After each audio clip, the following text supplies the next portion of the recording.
And as other folks jump in, we'll just get them caught up. So let me start presenting here, and then Pamela's going to start us off.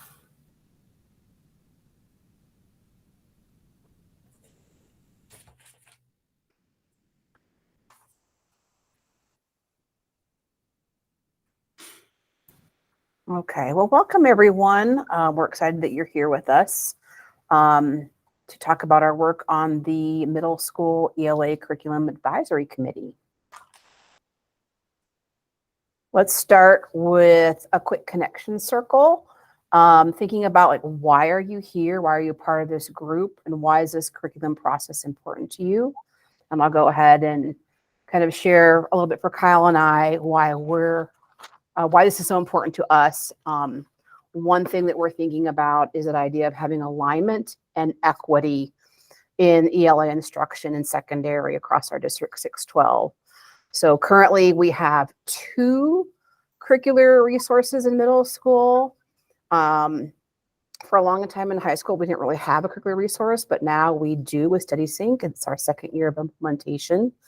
So we really think about alignment, equity, that opportunity to really support our teachers with a strong resource that in turn supports our students with grade level learning. Anything you want to add to that, Kyle?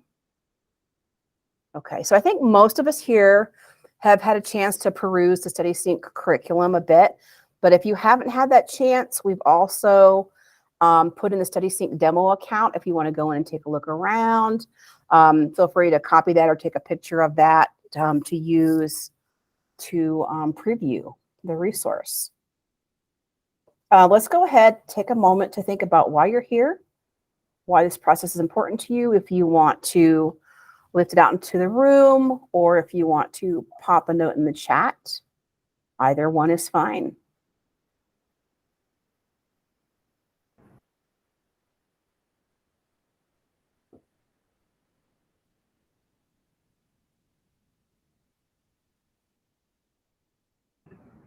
Okay, I'm testing. Can you hear me now on my computer? We can. I was really nervous about this afternoon for a second. My computer. I am Emily Lavery. I'm the Social Studies Instructional Coordinator. My team recently helped me with my curricular adoption, but I'm here because I want to make sure that students have equitable access. Without a resource to support teachers on the what of instruction, we don't focus as much on the how of instruction and create even bigger gaps. Thank you, Emily.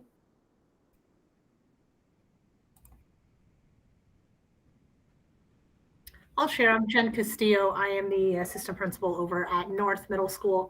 I wanted to be a part of this because I feel like when we look at our student population, we have almost 80% of our kids who are multiple grade levels below. We've been working really hard with the curriculum we have to try to build them up. So I want to ensure that we have the school voice heard in this process, and that we are making decisions that will support the growth of all of our students. Appreciate I'm that, Stephanie Jen. Thank you. Johnson. I'm the lead instructional TOSA for ESS, the instructional TOSA team. And I really think this is important. We're thinking a lot about inclusion and really shifting what specially designed instruction looks like for students with disabilities, and thinking first now forward to how are students accessing, what are we doing to really align our work and the work that teachers are doing with best first instruction rather than doing something totally separate. And so we want to better align with that as a department. Thanks, Stephanie. Yeah, I'm Kyle Reiter, Secondary Language Arts Instructional Coordinator, and I'll just, kind of revoice what Pamela said and Emily said, and just say a quick thank you to all of you for being here. There are other folks on this team. We have people representing ESS like Stephanie. We have CLDE, so a representative for our multilingual learners. We have school-based representatives and coach-based representatives. So just thank you all for lending us your time and your insights throughout this process. And I forgot to introduce myself as well. I'm Pamela Reibolt. The other part of the team are secondary ELA, along with Kyle, and then humanities team with Emily. Thank you.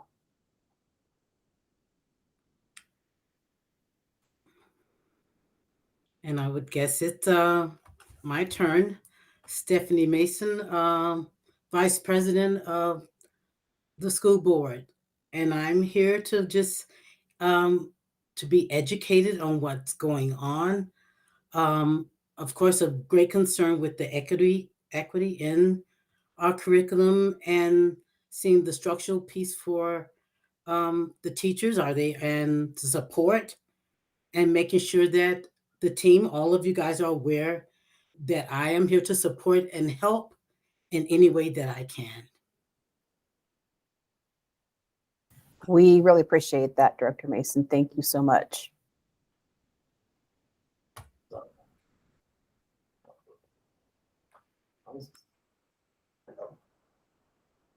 Technical difficulties. Right back to our slideshow. Seems to be the day for that, right?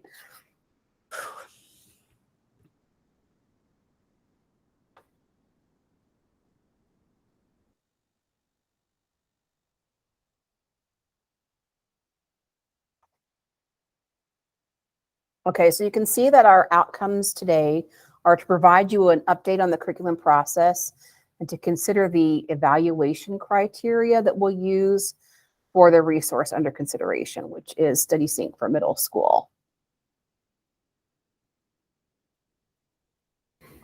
So just a little background about our process and how we started engaging in this process between last year and this year.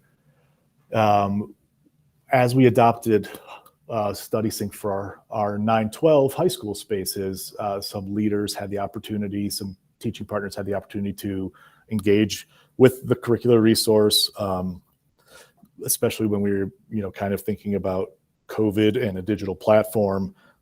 They've started voicing some desire to have something similar in middle school. So some specific schools reached out to our executive director at the time, and the decision was made to ask 5 schools from the different communities to engage in the pilot of StudySync at 8th grade. The thought was that because we know they'll be going into 9th grade, if we pilot all in 8th grade, that'll support that transition, which we don't know is also a board goal, going from 8th grade into 9th grade and hopefully smoothing that transition out. But then also an opportunity to evaluate the feasibility of adopting StudySync for grades 6 through 8, which would then give us alignment not only 6-12, but really K-12, because we use Wonders in elementary school, which is the same platform and publisher as StudySync is. So we would have some alignment there vertically, which would be really beneficial when we consider equity and access. And finally, the pilot process, we'll wrap it up at the end of this semester, at which point, with your feedback, we'll make a recommendation to Dr. Ron and Dr. Campbell about whether or not to move forward to the school board for adoption. So just kind of a brief overview of our process. Okay, and so a little bit of our timeline, as Kyle said, back in February, some schools reached out to C&I, which is curriculum instruction, around that possibility. And then in May, we reached out to schools by community for their interest in reviewing StudySync in 8th grade. And we had 5 schools who were interested.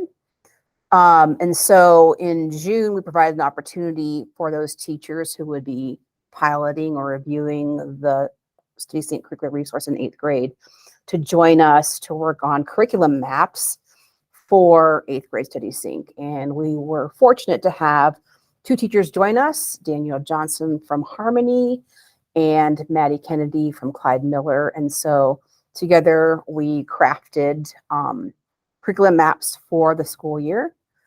In July this summer, we were able to provide New Educator Academy some StudySync training for those teachers, especially like new teachers coming into high school and any teachers piloting in 8th grade. Then on August 5th, when we had training, our content ELA training For secondary, we were able to look at curriculum maps. And so the folks that were implementing Study Sync in both 8th grade and then high school did some work around revising curriculum maps with teachers over the summer, because this is year 2 for them. We were able to present those maps to them so they can begin looking at the trajectory of learning for the year. In August, obviously, teachers began piloting the 8th grade Study Sync in those 5 schools. On September 2nd, we offered another training for teachers new to Study Sync. There was a lot of technical training, along with they've had a month in working with this new resource. So they came with their questions and we were able to support them with that. And then in October, we've been visiting the middle schools to support our Study Sync pilot teachers. So we have worked with them to kind of observe their class, see how it's going, talk with them about what support you need. So we're doing things like supporting them with planning. And then upcoming, November 28th, we'll have another training for our teachers new to Study Sync. So that'll be both our 8th grade pilot teachers and any high school teachers who are new as well. And in this time, we'll be looking at, so our what is Study Sync, and we'll be looking at like, how do you use our instructional model to teach with this resource? Any questions about the timeline or where we are with that?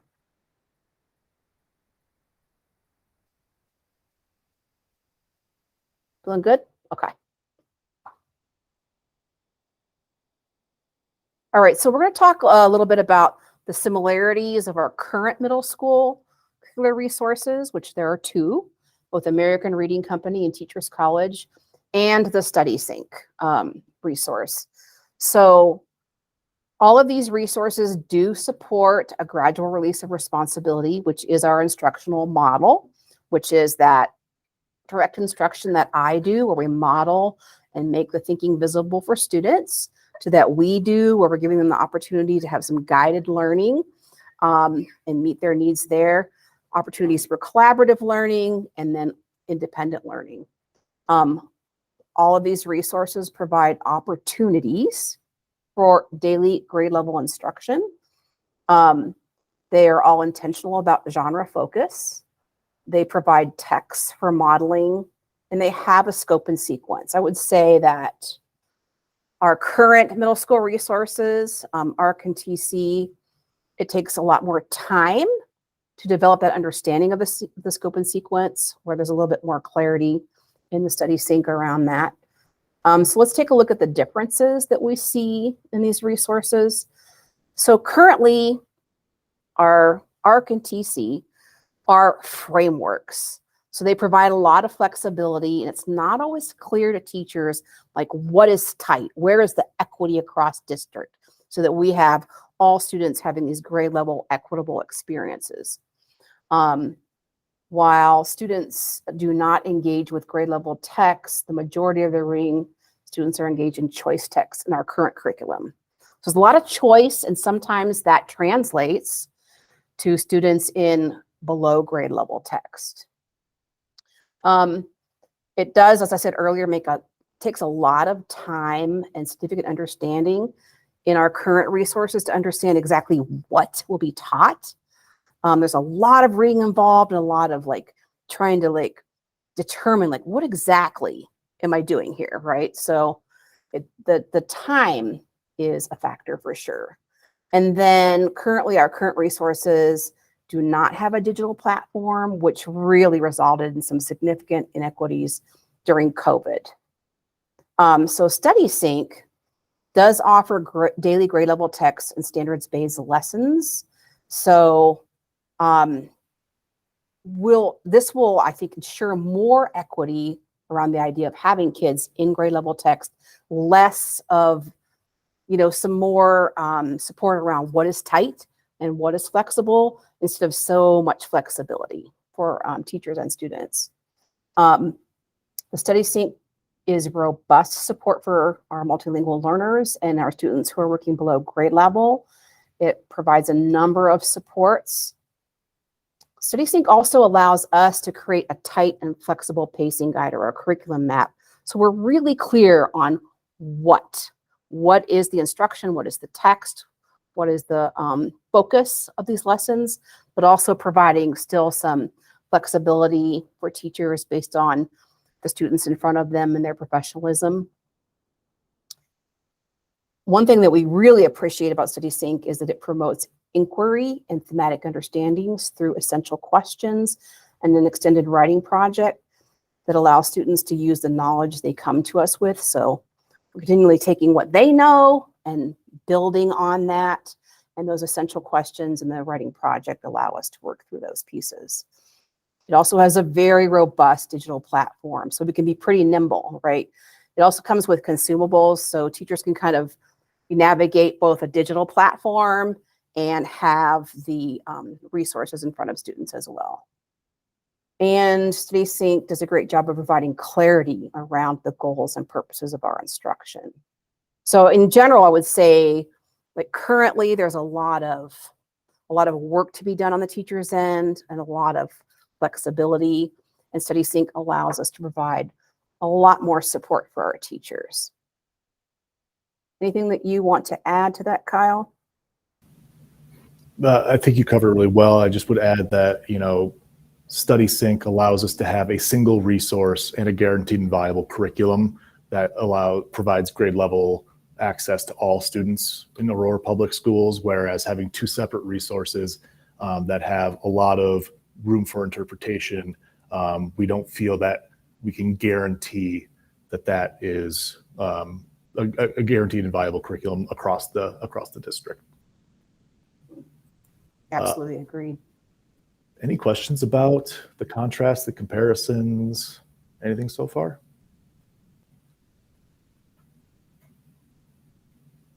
Great. So these are going to be the components that we'll all be using when we go out to observe classrooms and do observations and take notes. We'll have a whole pre-brief process when we do go into classrooms. We'll talk about how this is not evaluative of the teacher. We're really focused on the resource. What you will see that's linked in here, I did drop the slide deck into the chat previously. I think everybody was here, but you know what? I think I could just do it again really quick. Yep, I'll do it again. So the link, this up here is a live link that takes me to a different document, which I will display right now.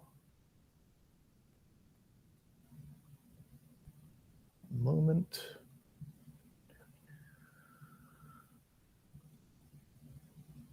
So this is just our note catcher. And you can see the components that were on the slide deck there of instructional model, student discourse, opportunities, and planning for personalized and differentiated learning. Those are the four components we're really measuring the curricular resource on for our observations and feedback from you all. Oops.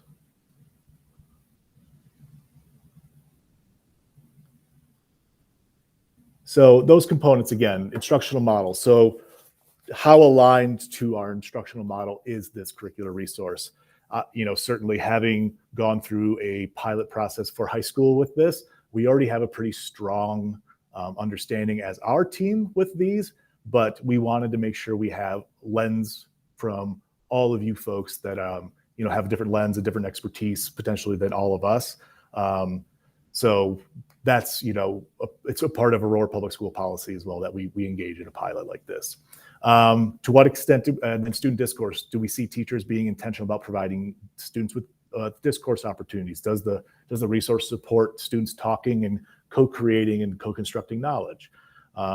Opportunities. What extent do the resources provide opportunities for student learning that are challenging, require students to think deeply, and promote understanding over knowledge acquisition? And personalized learning, like we were saying previously, for our multilingual learners, our ESS students, are students that are currently below grade level. So those are really our main focus areas for when we are all going to be out in classrooms together. There is a Google form, which is on this next page. You can click into right here that basically mirrors those questions. And as our team debriefs after the learning walks, I'll be Pamela, Emily, and I will be recording anecdotal notes from you all, and then we'll also be giving scores based on the rubric and the criteria. So, Emily, it's not fair that you're showing off your puppy. Please don't. I'm sorry, she won't stop biting my feet, and so this is the only way I can get her to stop right now. Okay, so next steps for our advisory group, this team here, and the folks that couldn't make it who will be watching this recording later. We're going to begin using learning walks using, like I said, our tools. Our dates are coming soon. We are waiting to hear back from some teachers to make sure and confirm that the dates are good.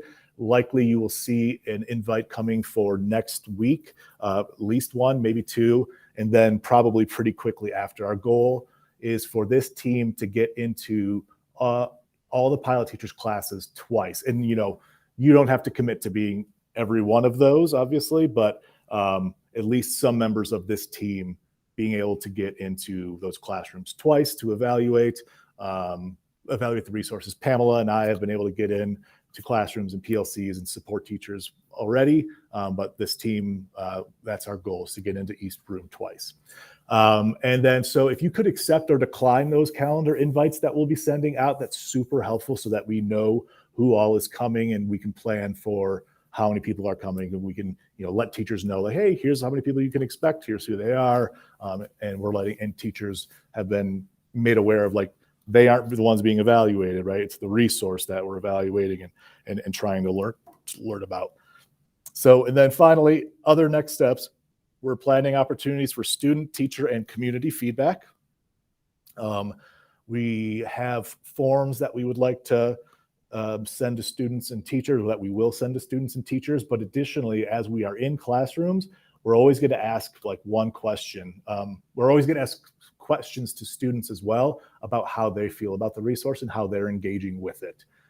That's, the student voice is super important in these opportunities as well. So we want to make sure we're getting that student voice.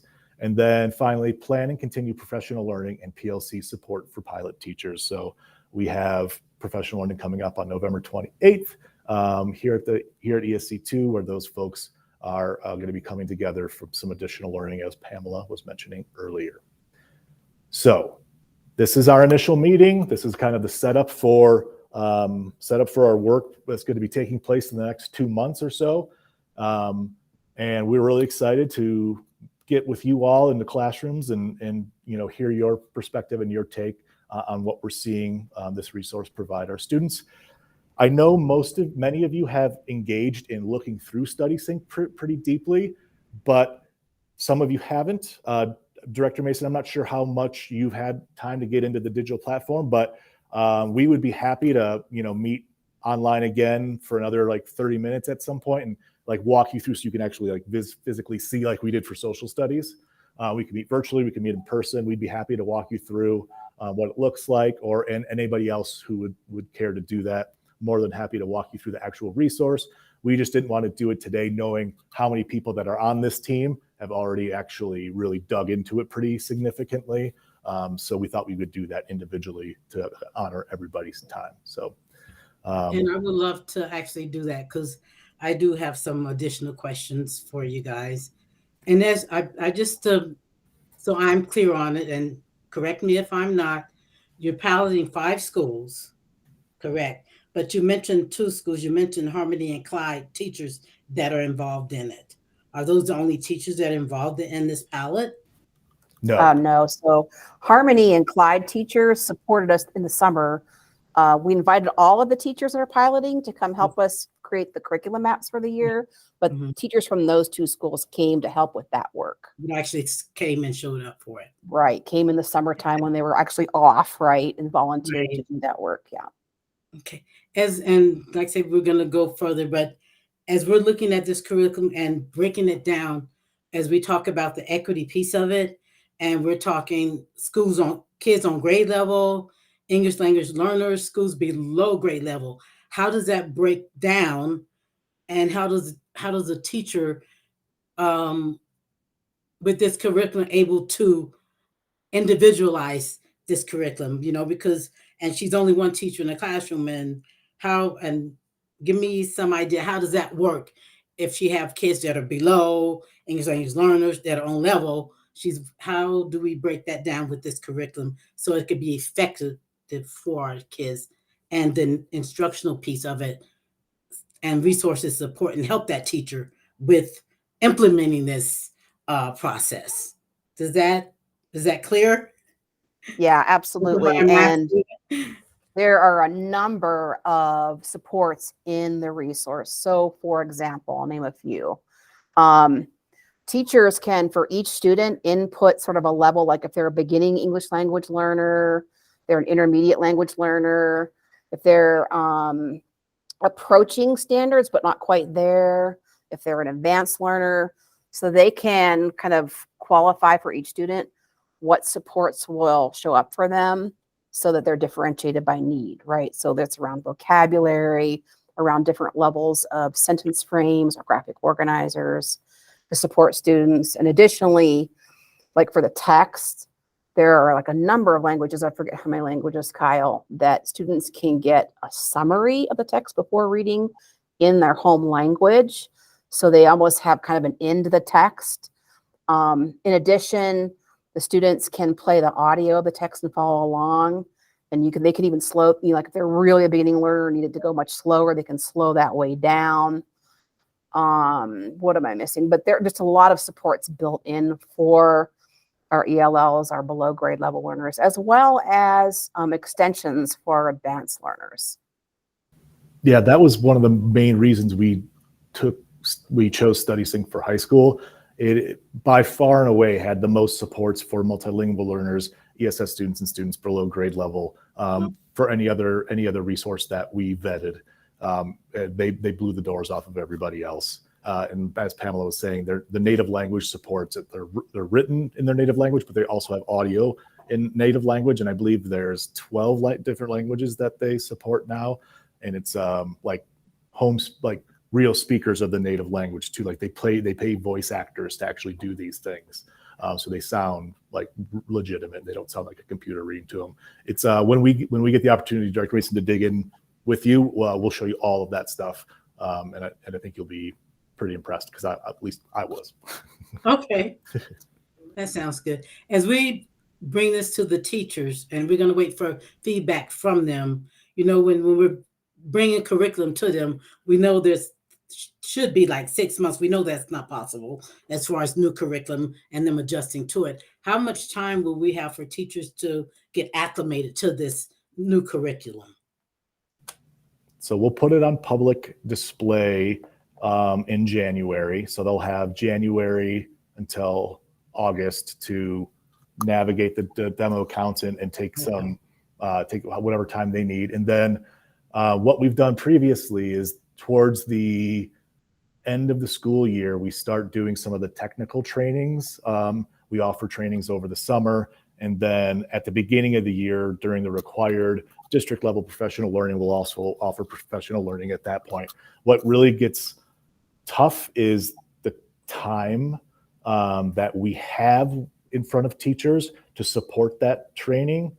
We found with high school that giving them training in May for something they're not implementing until August didn't prove to be extremely effective. People, they weren't engaging with it. So they hadn't engaged with it and they weren't engaging with it until months later.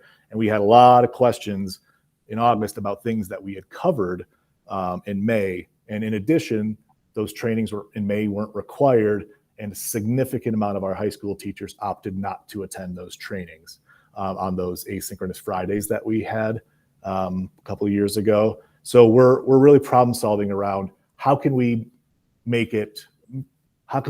create the learning opportunities when teachers will have a chance to apply it immediately, just like we would for students, as opposed to sitting on the knowledge for 3 months and then expecting them to remember all of it 3 months later. So we're still grappling with that, but we'll provide a ton of opportunities at the end of the year, over the summer, and at the beginning of the year. And we're really going to try to incentivize teachers to attend those. Okay, thank you. Oh, Any other questions? And yeah, Jen. Yeah, so, we are at North, we are a pilot school. So our 8th grade currently is using StudySync. And being over the ELA department, I definitely have some concerns based in the curriculum from what we've seen at our school. But knowing it's a pilot year, we're trying to get our feet on the ground and get a good handle on the curriculum. And looking at, I appreciate that you're going to have teacher and student voice. And I think, anytime we're going to have that curriculum change, I know that there are teachers within my building that are going to struggle with leaving behind ARC and moving to StudySync because they're seeing results with it.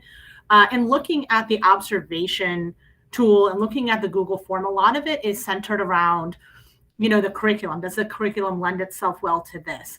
I'm wondering if there is another component that will be part of this, where when we're in there, can we see how many kids are engaged? Because if the curriculum is doing all these things, but none of the kids are writing, none of the kids are, meeting the goals, it doesn't matter. Like, we need to make sure that the kids are engaged. And one of the worries with StudySync is that it's repetitive and kids will get bored over time with it. So I'm wondering if there can be that engagement piece added to that Google form or observation tool, where we can see how many kids are actually on task and paying attention to that piece, I think. And then my other question is also, is there going to be a quantitative data point for this? So I know we're about to do our mid-assessment for iReady, and we're going to see kind of where our kids are. Is there a way in the pilot schools that are running StudySync for 8 and using ARC or Teachers College for 6 and 7 that we can see, are the kids growing? Is the curriculum working to grow our students? Because I think that's an important piece as well. I don't know if you can answer those. Yeah, no, good questions. We, as we considered and discussed with folks above us that same idea around the diagnostic data points, it's not really an apples to apples comparison, having it be a new curricular resource in a pilot year, whereas the other resources have been, and this is the 4th year where people have been working with them. But we're certainly going to look at that. I don't know that that's going to be a humongous part of the evaluation piece, just because of that fact that it's really difficult to compare and have something lead to an idea around causation of that, if that makes sense. But we'll certainly be looking at it as we are for year 1 of implementation compared to no implementation 2 years ago. But then again, we were in COVID 2 years ago, and so it's and I'm talking about for high school. Sorry. So we are going to look at that. And then for your first question, I really appreciate your thinking around engagement. And I think something we heard during our pilot years for high school and year 1 of implementation was the same thing around this idea of repetitiveness. And one thing we keep trying to hammer home is that the curricular resource is what I'm teaching. The art of teaching is the how, and like giving people permission and freedom that they have flexibility in the how. Like, let's not have kids on Chromebooks every day. Let's get into the consumable. Hey, if it says write a constructed response, maybe my group is at a poster sharing our thinking in a different way, in a visual. Like the how we provide the instruction is really the teacher's magic, and the what is just the guaranteed grade level text, the guaranteed grade level lessons and questions, text dependent questions, and the scaffolds and supports to scaffold up to that grade level work. Whereas the how is really up to the teacher, but teachers feel like they need permission to do those kind of things, which I get because I was a teacher as well, and I'm kind of a rule follower. So I think that's been a big relief at high school, is just allowing that permission and flexibility, and like going in and modeling and showing how we can make things kind of different to support that engagement. Because your teachers are right. If you were on the Chromebook every day, just going through the 4 different types of lessons of StudySync, that absolutely would get repetitive. That's absolutely not what we're going for. So I think to that point, and to your point with like not being able to compare a curriculum we've had for multiple years with one we're just kind of putting off, I think we definitely, if we move forward with this, have to be intentional with the training you were talking about, and ensuring that teachers are aware of how to best push it out, because we know that the first year of implementation is not going to be as good as the third year of implementation. And our kids have fallen behind with COVID. So like switching to a new curriculum when we're trying to kind of catch them up and get them those skills, we need to find a way to ensure all teachers are properly trained and know how to do it correctly, I think, when they come in. I agree. Yeah. We need to get creative with the time and figure out when we can get access to folks, whether it's in PLCs, because we just don't have a lot of district mandated time that we can, demand that they attend. So, but yeah, 100% Jen. And if, North, I think like working with individual school leaders, if North's like, hey, we would love for you to come to our PLCs twice, 2 or 3 times before the school year's out and start doing some learning. And like we have asynchronous courses that we've developed that people can take over the summer to support their learning as well. So we're trying to offer as many opportunities for that as we can. Awesome. Thanks, Kyle. Thank you. Right. Anything else, folks? I do have one quick question, just from what Jennifer mentioned. What brought about the change to the new sync coming from COVID? What made us suddenly decide we need this change? Was the other one not working well? What brought this to bear? Yeah, there were a lot of factors. I think the initial push was when the state determined that for K-3 reading, that Teachers College was no longer going to be an approved resource. So that pushed the elementary schools all to switch away from Teachers College, and everybody adopted Wonders. Right. And so there was a lot of discussion and desire to think about middle school in a different way. So especially because Teachers College is a middle school, then American Reading Company. So we have 2 curricular resources. And in addition, we adopted, this is the 4th year of implementation, but we went through adoption 5 years ago.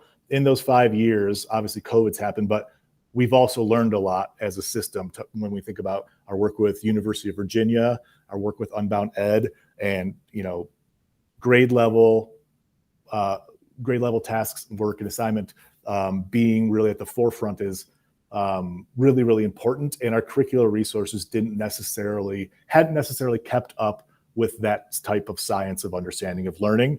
So once leaders saw StudySync and the possibility for alignment K-12, and they saw the support that it offered and the specificity that it offered for teachers, they were just really interested in that. And with everything that we've learned as a system, as a curriculum and instruction department, we really thought it would be a good idea to try to create that alignment and adopt a guaranteed and viable curriculum, and not have 2 separate curriculums that don't necessarily, meet what we understand about teaching and learning today.